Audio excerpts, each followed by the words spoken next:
아마 소원일 것입니다. 그런데 시각장애인이 다른 사람의 눈을 기증받아가지고 귀한 수술을 했다고 해서 다 성공하는 것이 아니에요. 시신경이 살아있어야 됩니다.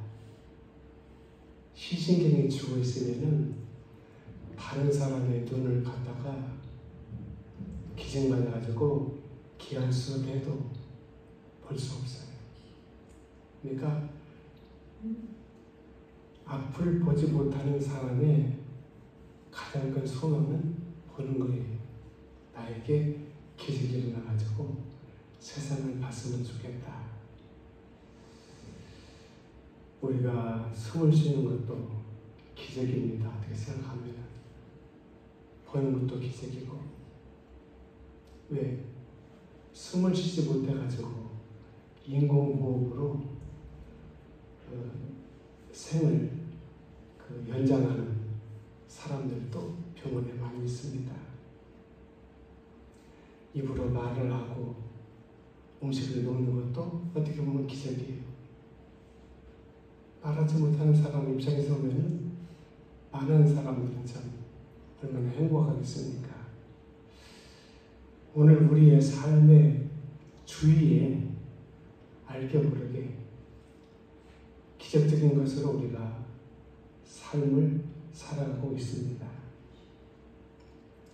그런데 기적 중에 기적은 무엇인가? 죽은 사람이 살아났다. 병원에서 사형선고 받은 사람이 살아났다. 이게 아닙니다. 기적 중에 기적은 뭐냐? 내가 예수님을 믿고 구원받았다. 내가 예수님을 믿고 구원받았다. 이것이 기적 중의 기적입니다. 여러분, 큰 것을 바라서는 안 돼요. 큰 것을 따라가서는 안 돼요. 큰 것을 바라고 큰 것을 따라가다가는 잘못하면 사이비에 빠지게 되고 이단에 빠지게 됩니다. 하나님은 우리의 주변에서 사실 날마다 시간 작은 많은 기적을 우리에게 베풀으셔가지고 그 기적 가운데서 우리가 살아간다. 할렐루야. 어떤 사람에게 기적이 일어날까요? 어떤 사람에게 기적이 일어나냐고. 첫째, 성전으로 들어가는 사람. 어떠한 사람? 성전에 들어가는 사람. 제단에 들어가는 사람. 성소에 들어가는 사람. 교회에 들어가는 사람. 왜냐? 사랑하는 여러분, 오늘 교회에 오셨는데 누구를 만나기 위해서 오셨습니까? 하나님을 만나기 위해서 오신 거예요. 예수님을 만나기 위해서 오신 거예요. 저를 만나기 위해서 온 게 아니에요. 성도들을 만나기 위해서 온 게 아니에요. 사람 만나기 위해서 온 게 아니에요. 누구를 만나기 위해서? 하나님을 만나기 위해서, 예수님을 만나기 위해서 내가, 저와 여러분이 성전에 들어갔다고 말해요. 오늘 이곳에서 살아계신 하나님을 만나시기를 축복합니다. 예수 그리스도를 만나시기를 축복합니다. 만나고 돌아가야 됩니다. 하나님을 만나기 위해서 제단에 왔는데, 예수님을 만나기 위해서 제단에 왔는데 정작 내가 하나님은 만나지 못하고 예수님은 만나지 못하고 목사 만나고 교인들 만나고 돌아가면 그 예배는 꽝이에요. 자, 어떠한 사람에게 기적이 일어나냐고 말이에요. 성전에 들어가는 사람. 왜? 하나님을 만나기 위해서 들어간다. 하나님을 만나러 들어간다는 말이에요. 누가 기적을 일으킵니까? 내가 일으키는 게 아니에요. 하나님, 살아계신 하나님, 살아계신 예수 그리스도, 그분이 나를 통해서, 여러분을 통해서 기적을 일으키신다는 말이에요. 그래서 하나님을 만나기 위해서 어디에? 성전에 들어간다는 말이에요. 제단에 들어간다는 말이에요. 성수에 들어가고 교회에 들어간다는 말이에요. 한나가 아이를 가질 수가 없습니다. 적인 분인나가 한나를 미워하고 사람 취급도 하지 않습니다. 얼마나 억울하겠습니까? 스트레스를 얼마나 받겠습니까? 죽어버릴까 하다가 한나가 마음을 고쳐먹고 어디에 옵니까? 하나님의 제단에 나왔어요. 왜? 하나님을 만나기 위해서. 사랑하는 여러분, 심한 스트레스를 받고 눈앞이 캄캄하고 힘든 일이 많고 어려울지라도 낙심하지 말고 좌절하지 말고 길이 있다면 그 길은 누굽니까? 요한복음에서 예수님께서 말씀하십니다. 나는 길이요 진리요 생명이다 그랬어요. 예수님이 길이에요. 그분 만나러 제단에, 교회에, 성소에, 성전에 들어오시게 됩니다. 해결된다는 말이에요. 한나가 제단에 와서 기도하고 부르짖고 간구하다가 하나님의 응답을 받게 되고 하나님의 축복을 받게 되고 하나님의 은혜를 받게 되면서 사무엘이라고 하는 소중한 아이를 얻게 됩니다. 사랑하는 여러분, 성전에 들어가는 사람, 바로 그 사람에게 하나님의 기적이 일어난다고 합니다. 하나님의 기적이 따른다고 합니다. 어떤 사람에게 기적이 일어납니까? 둘째, 기도하는 사람. 내 힘으로 되는 것이 아무것도 없어요. 여러분의 힘으로 되어지는 것도 아무것도 없어요. 다 하나님의 은혜입니다. 하나님의 은혜로, 하나님의 힘으로, 하나님의 도우심으로, 하나님의 역사로 다 이루어진다고 말합니다. 어떤 사람에게 기적이 일어나냐고 말합니다.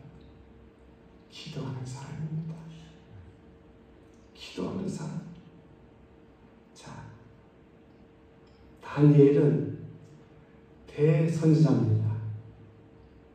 그리고 바벨론의 4대에 걸쳐가지고 총리가 됩니다.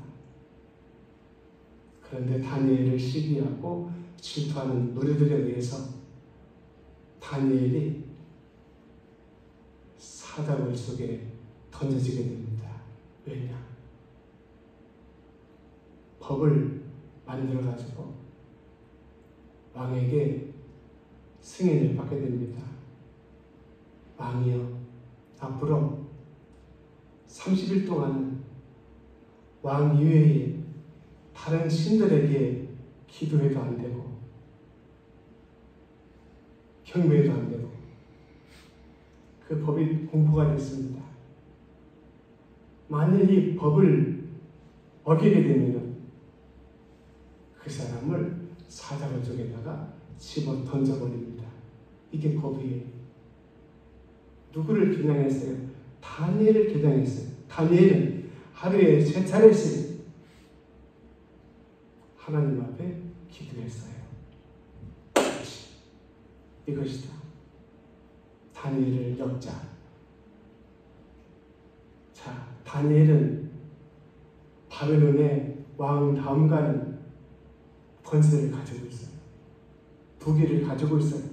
영광을 가지고 있어요. 포로 출신이에요. 자, 앞으로 30일 동안 기도가 안 돼요. 기도하는 즉시 다니엘은 체포가 돼가지고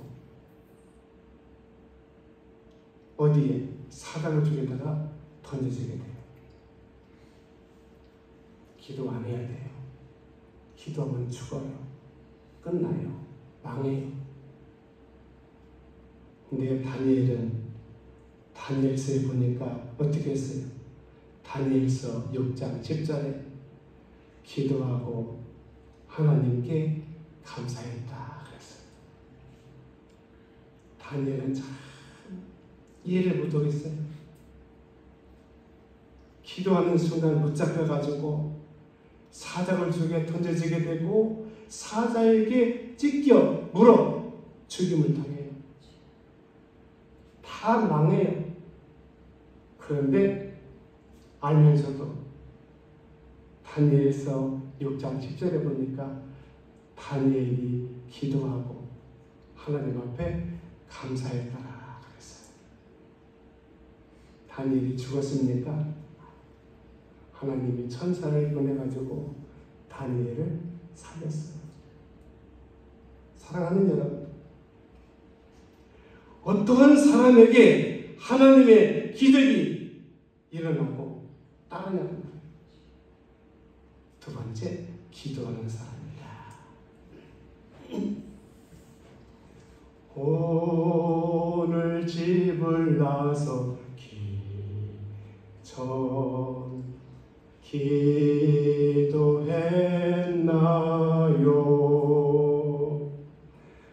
오늘 받을 은총 위에 호소했나요?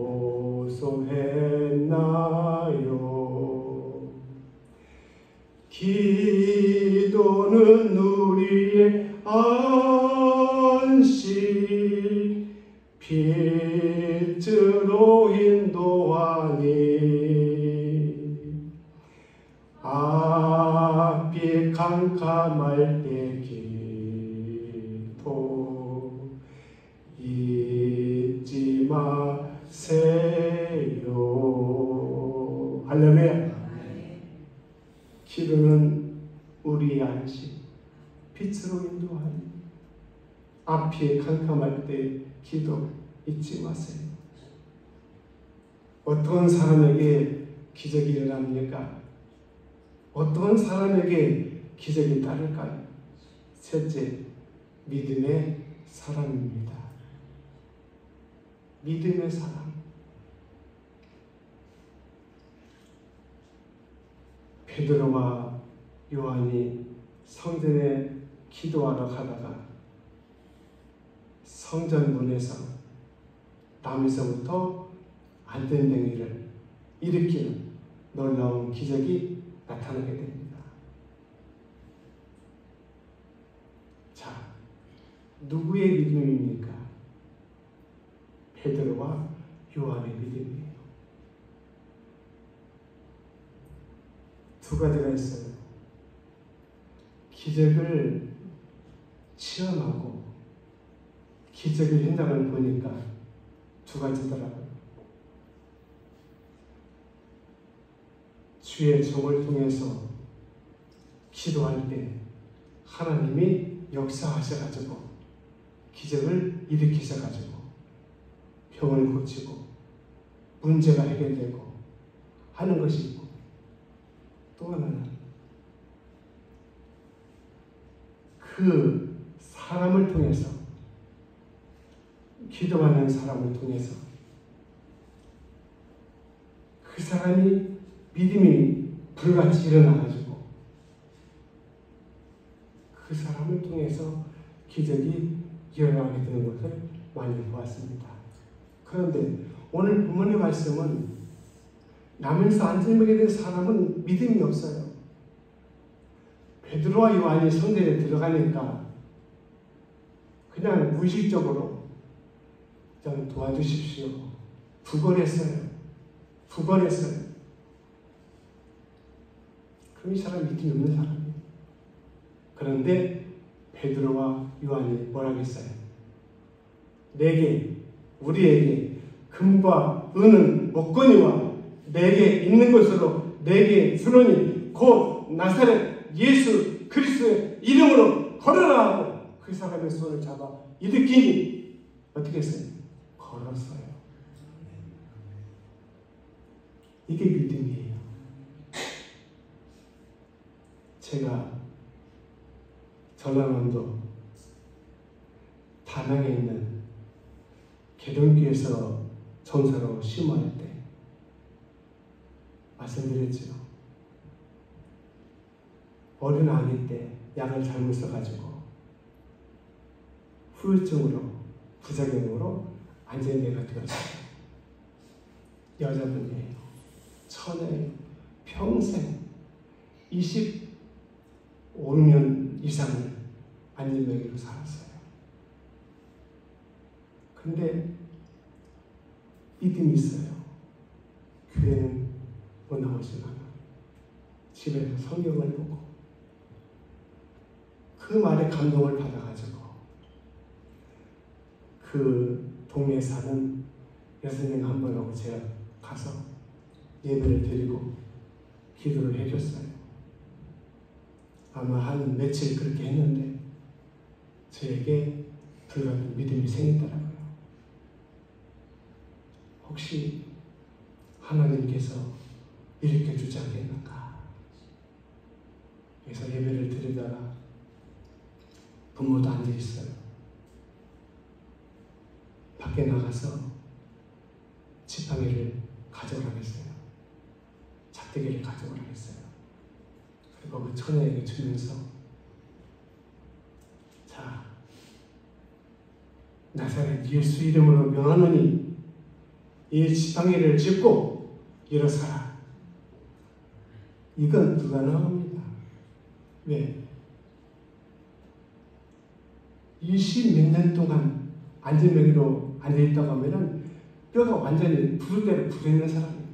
이거 지팡이 아니고 장경에 그 사람을 펴도 이게 안 되는 거예요. 끊어져 버려요. 뼈가 부러져 버려요. 안 되는 거예요. 근데 베드로와 요한은 어떻게 했어요? 그 사람의 손을 잡고 일으키니 일어서다가 나요.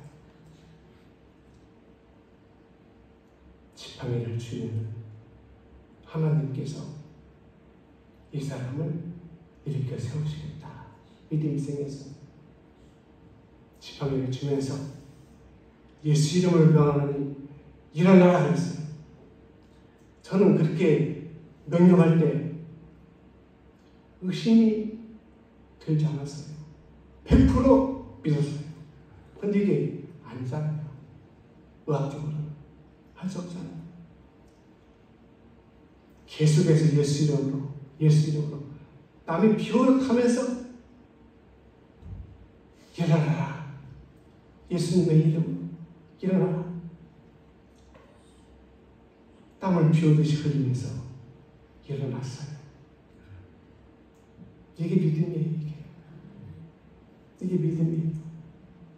살아가는 여러분, 아무나 교회 온다고 해서 예수님을 믿는다고 해서 기적이 일어나는 게 아니에요.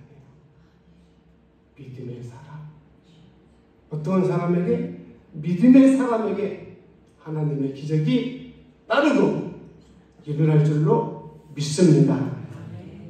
어떤 사람에게 기적이 일어날까요? 넷째 마지막으로 순종하는 사람. 순종하는 사람에게 하나님의 기적이 일어나고 하나님의 기적이 따른다 그 말이에요. 베드로가 밤새도록 자기 동료들과 함께 배에서 갈릴리 호수에서 그물을 던지고 고기를 잡았어요. 밤새도록 그물질을 했는데 한 마리도 잡히질 않아요. 아침이 되었어요. 얼마나 피곤하고 허기지고 참 그러겠어요.